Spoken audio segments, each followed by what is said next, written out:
ठाकुर जी एक दिन खेल रहे सब सखान के संग और खेलते खेलते इतने में श्रीदामा भागन लगो। ठाकुर जी बोले, ए श्रीदामा कहाँ को जा रहे है? श्रीदामा बोलो, लाला ससुराल जा रहा हूँ अपनी। ठाकुर जी बोले, नंदगाम सुनो, बरसानो सुनो, वृंदावन सुनो, गोकुल सुनो, जे ससुराल कौन सा गांव है भैया? श्रीदामा हंस के बोलो, लाला ससुराल गांव को नाम ना है। तो बोले, फिर कहाँ है ससुराल? बोले, जब ब्याह है जाए ना तो अपनो घर तो पीहर है और पत्नी को घर जो है क्या वो ससुराल है। ठाकुर जी बोले, जे पत्नी कौन होवे? बोले, लाला जैसे नंद बाबा की तेरी मैया यशोदा पत्नी है, ऐसे ही मेरा ब्याह है रो, मैं पत्नी लेवे जा रहा हूँ तो पत्नी के घर को ससुराल के में।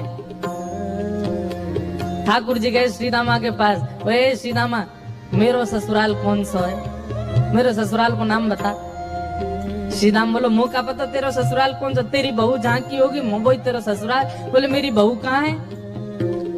श्रीदामा बोलो, लाला मुँह मत पूछे, मैया तो जाके पूछ।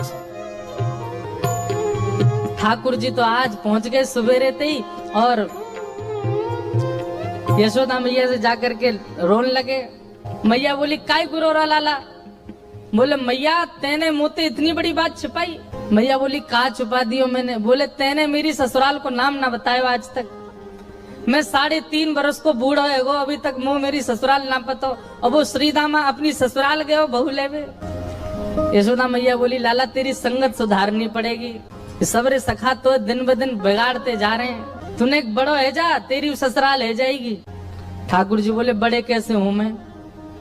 बोले, जब खुद दूध पीने लगेगो, खुद नहान लगेगो, खुद तैयार है जाएगो, घर के सब काम अन्य करने लगेगो, तू बड़ा हो जाएगो, तेरा ब्याह करा दूंगी। महाराज वही दिना ठाकुर जी गए, अपने सबरे पुराने लत्ता कपड़ा लेकर के आए, धोने लगे उन्हें, अपने आप दूध पीने लगे, अपने आप भोजन करने लगे, अपने आप ही उठ पटांग श्रृंगार करने लगे। शाम को बोले, मैया मैं बड़ा है गो, अब ब्याह करा दे मेरो। मैया बोली, वाह दिन में ही बड़ो है गो तू। मैया तो बोले, मैया देख तू बात ने मत बदले, बार बार मोते कह तू ऐसा कर तो ब्याह कराऊंगी, बड़ो है जा तो ब्याह कराऊंगी। अब सब काम मैंने कर दिए, घर के सब काम काज करने लगो मैं, देख अपना श्रृंगार खुद करके आऊं, देख कैसा लग रहा हूं मैं। मैया बोली, ओठ वाली चीज आंखन में लगा के आयो, आंख वाली ओठन में लगा के आयो, यूं करो बड़ा है मैं। ठाकुर जी बोले, मैया मेरा ब्याह करा दे, नहीं तो श्रीदामा बहू लेके आ रहा हूं, बाकी बहू ले आऊंगा मैं, वही की बहू को ले आऊंगा, वही की ससुराल को अपना बना लूंगा। तभी एक सखा दौड़ो दौड़ो आया, बोले, ए लाला देख श्रीदामा बहू लेके आ गो। बहू को नाम सुनते ही ठाकुर जी तो मचल गए, लेके चल मुंह को जल्दी। मैया रोकने लगी, बोले, लाला ने सुधर के तो जा, कैसो बन के जा रहा है? ठाकुर जी तो दौड़े दौड़े गए, बोले बीच रास्ता में रोक ले, सबको कथा पता है।